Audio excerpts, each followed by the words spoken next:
आप सभी लोगों से मेरा एक सवाल है, ठीक है, कि हमारे समाज के ना कोई वकील बनना चाहता है, ना कोई पत्रकार बनना चाहता है, या ना कोई नेता बनना चाहता है, ठीक है। हर किसी को बाबू बनना है, आईएएस बनना है, पीसीएस बनना है, डॉक्टर बनना है, इंजीनियर बनना है।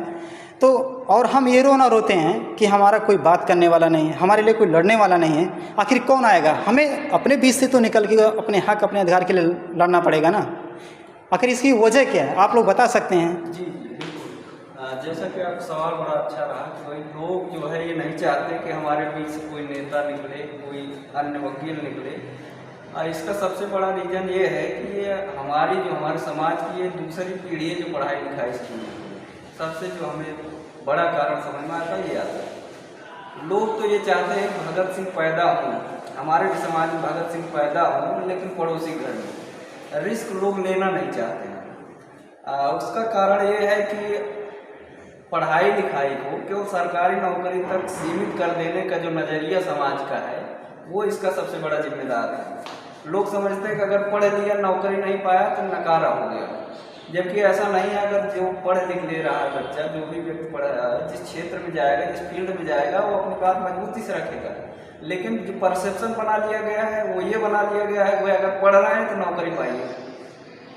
उसका सबसे बड़ा रीज़न यही है कि नज़रिए को चेंज करने की ज़रूरत है और इसमें बदलाव लाने की ज़रूरत है। भाई अगर पढ़ रहा है व्यक्ति तो वो किसी भी फील्ड में जाएगा, वो अच्छा करेगा।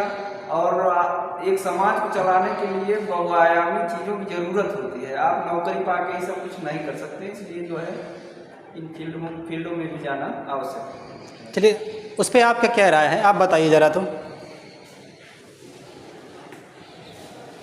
हम नहीं बता पाएंगे, क्या पूछे हैं? ये बताइए कि हमारे लोग ना पत्रकार बनते हैं, ना वकील बनते हैं, ठीक है, और ना ही नेता बनते हैं, या और इसी तरह से कई चीज़ें हैं कि जो नहीं बनते, ना सीए बनते हैं, ठीक है, या कोई जो सक्षम भी है। ऐसा नहीं कि हम लोग गरीब हैं, हम लोग वहाँ तक पहुँच नहीं पाते हैं, ये तो हमारी मजबूरी है। लेकिन जो सक्षम है, जिसके पास पैसा है, अफोर्ड भी कर सकता है, वहाँ तक जा भी सकता है, लेकिन फिर भी वो लोग भी नहीं सोचते हैं। इसी दौड़ में है जिस दौड़ में हम हैं। देखिए, इसका सिर्फ रीज़न हम ही लोग नहीं है या फिर हमारा समाज ही नहीं है। इसके पीछे रीज़न होता है कि देखिए हम लोग का बैकग्राउंड थोड़ा सा कमज़ोर होता है, ठीक है।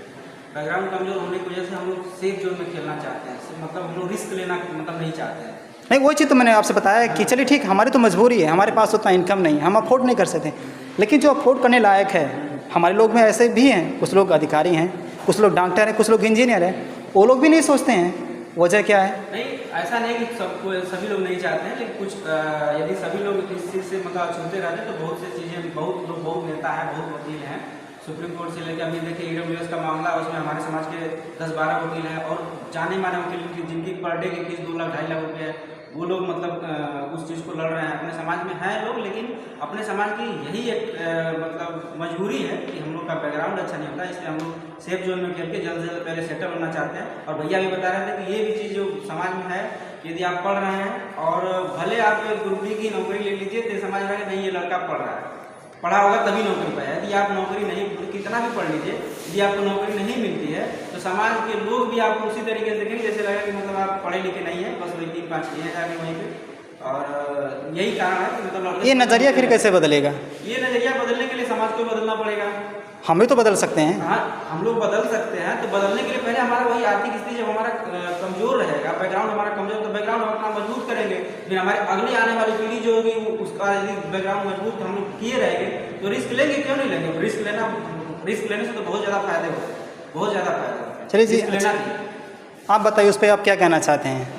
देखिए, आपने अभी जैसे बात किया कि लोग वकील नहीं बनना चाहते हैं, लीडर नहीं बनना चाहते हैं, तो इकोनॉमिक बैकग्राउंड के बारे में आपने बताया और इसके कई परिप्रेक्ष्य हैं। मैं वकीलों के बारे में बात करना चाहूँगा।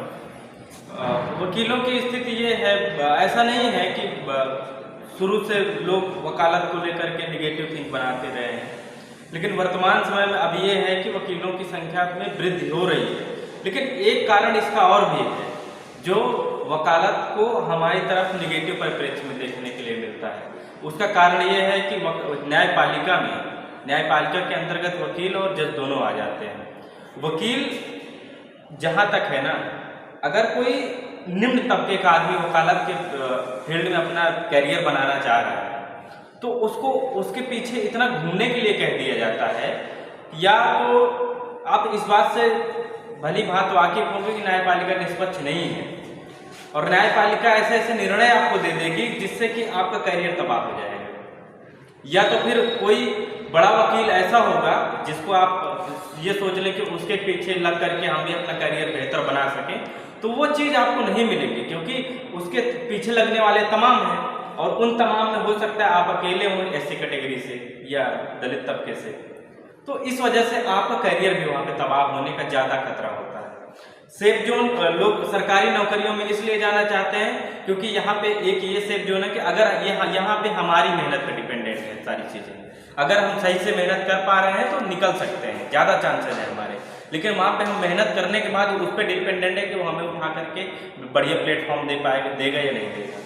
लेकिन एक पीढ़ी को तो लड़ना पड़ेगा वहाँ तक जाने के लिए ना। हाँ, वो लड़ाई शुरू हो चुकी है और ये दूसरा तबका, जैसा अभी सर ने बताया कि हमारी दूसरी पीढ़ी है जो पढ़ाई पढ़ रही है, इसमें पढ़ने के लिए आ रही है आगे, तो वो जो एक पीढ़ी थी वो तो इकोनॉमिक बेस बना करके कुछ चली गई है और सेकेंड वाली पीढ़ी हम लोगों की है।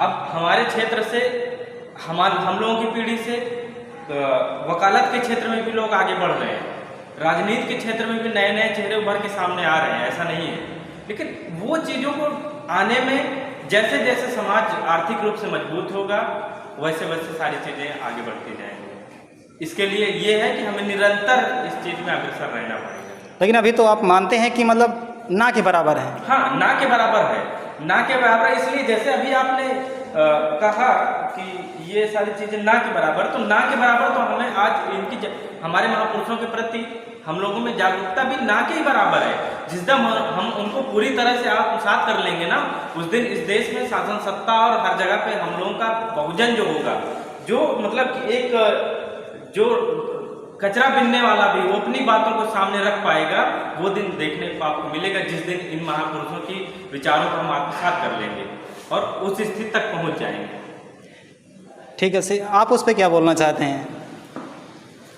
सर, मैं बताना चाहता हूँ कि जो संसद को जाने के लिए जो गली होती है ना, उसके रास्ते में राजनीतिक, आर्थिक, सामाजिक, सांस्कृतिक, वैचारिक बहुत सारी बाधाएं आती हैं। अगर हम उनसे लड़े तब जाके संसद पहुँचते हैं और उनसे लड़ने के लिए हमें सामाजिक रूप से समाज में अच्छे प्रतिष्ठित वर्ग बनना पड़ेगा और समाज को साथ लेकर चलना पड़ेगा। समाज में एक रूपता, एकाग्रता और समरसता जरूरी है। और अब हम बताना चाहते हैं कि पत्रकारिता जो संविधान का चौथा स्तंभ है, ये इस क्षेत्र में हमारी भागीदारी बिल्कुल खत्म है, ना के बराबर है।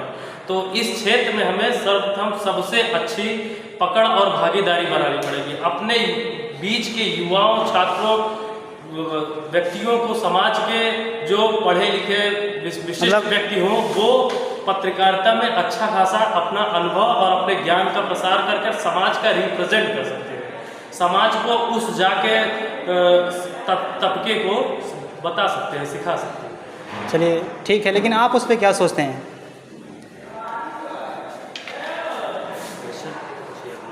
क्वेश्चन हमारा यही है कि हमारे लोग, ठीक है ना, जो सक्षम हैं, हम तो उस लायक नहीं हैं कि हम अफोर्ड कर सकें, लेकिन जो सक्षम हैं उन्हें कम से कम इस चीज़ को तो सोचना चाहिए और करना भी चाहिए, जो शायद नहीं हो रहा है। ठीक है, तो इस पे आप क्या सोचते हैं, क्या करना चाहिए? देखिए, सबसे पहले इस पर हम ये कहेंगे कि जो लोग अफोर्ड कर सकते हैं, हमारी सोसाइटी के लोग वो जा रहे हैं। हमारे सोसाइटी के बहुत लोग मिलेनियर भी हैं, करोड़पति हैं, दलित करोड़पति बहुत है।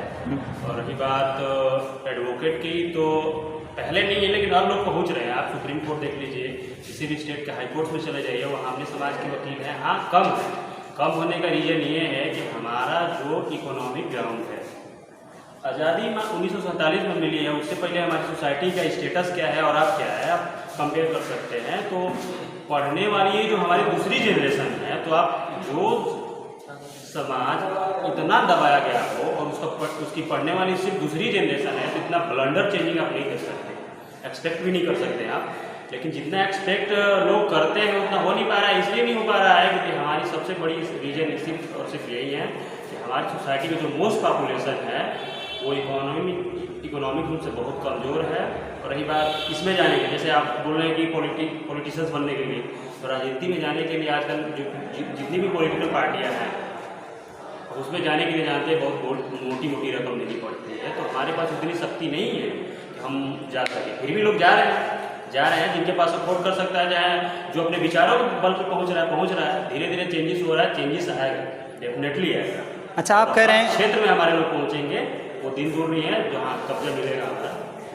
लेकिन आप कह रहे हैं कि हमारे लोग करोड़पति भी हैं, ठीक ना, लेकिन आज भी हमारे समाज का कोई एक भी बैंक नहीं है जो किसी ने प्राइवेट भी बनाया हो, ठीक ना। और आप अदर में देखेंगे तो बहुत सारे बैंक भी हैं, वो चला रहे हैं, धड़ल्ले से चल भी रहा है। लेकिन हमारे लोग इतनी संख्या होने के बावजूद भी, और कुछ पैसे वाले भी हैं, लेकिन फिर भी ऐसा किसी के मन में ख्याल क्यों नहीं आता कि हम भी एक बैंक बनाएं, अपने लोगों के लिए बनाएं, उनकी हम आर्थिक मदद भी कर सकें, ठीक है। देखिए, इस पर अगर आप जाएंगे तो इंडिया की मोस्ट पॉपुलेशन है। जनरल अगर एक मतलब संविधान के हिसाब से कैटेगराइजेशन किया गया, अगर उस पर देखेंगे तो जनरल मान लीजिए 50% है। पूरा पॉपुलेशन जो 50% ओबीसी में आता है, उसके नीचे SC/ST आता है। तो ओबीसी मतलब आर्थिक आधार पर ये बांटा गया है कि ओबीसी थोड़ा आर्थिक रूप से SC/ST से स्ट्रांग है, इसलिए उनको रखा गया है। उन लोगों के पास कुछ नहीं है, हम लोग कैसे एक्सपेक्ट कर सकते हैं। ये जो सामाजिक संरचना है, इसमें इतना मतलब आप इमेजिन नहीं कर सकते ना कि हमारे, देखिए एक जो नियम बनता है ना, यूनिवर्सल प्रिंसिपल्स जो होते हैं वो हर देश में लागू होता है, लेकिन हमारे इंडिया में वही नियम इतना उल्टा पड़ जाता है आप सोच भी नहीं सकते। क्योंकि यहाँ सिर्फ और सिर्फ ये वजह है जो क्लासिफिकेशन किया गया है कास्ट बेसिस पे, ये बहुत डेंजर चीज़ है।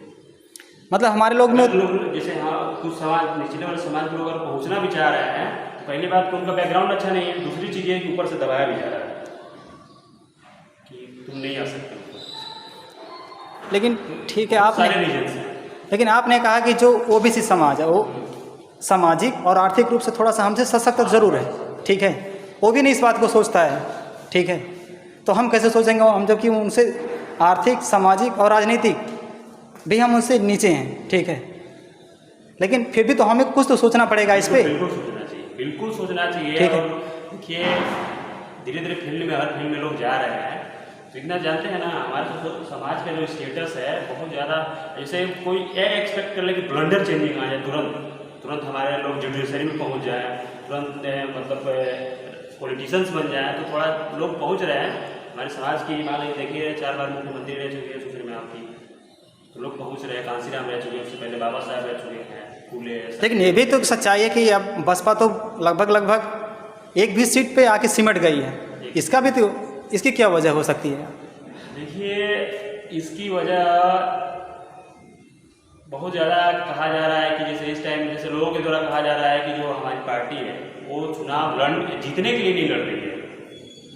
वो क्या बोलते हैं, किंग मेकर जो होता है ना, उस पर तो देखिए हमारी जो लीडर हैं, बसपा सुप्रीमो हैं, उन पर इनकी नीतियों में बहुत ज़्यादा बदलाव करने की ज़रूरत है। बदलाव नहीं करेंगी तो रही बात राजनीति की, तो 70 साल से कांग्रेस का राजनीति बैकग्राउंड रहा है, लेकिन राजनीति सीखनी पड़ेगी। भले आप बीजेपी को कितना क्रिटिसाइज कर रहे हैं, लेकिन बीजेपी से राजनीति सीखनी चाहिए सबको।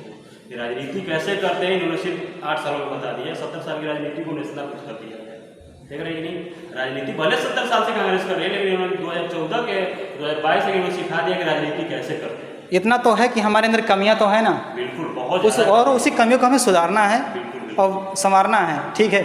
चलिए धन्यवाद, हमसे बात करने के लिए शुक्रिया।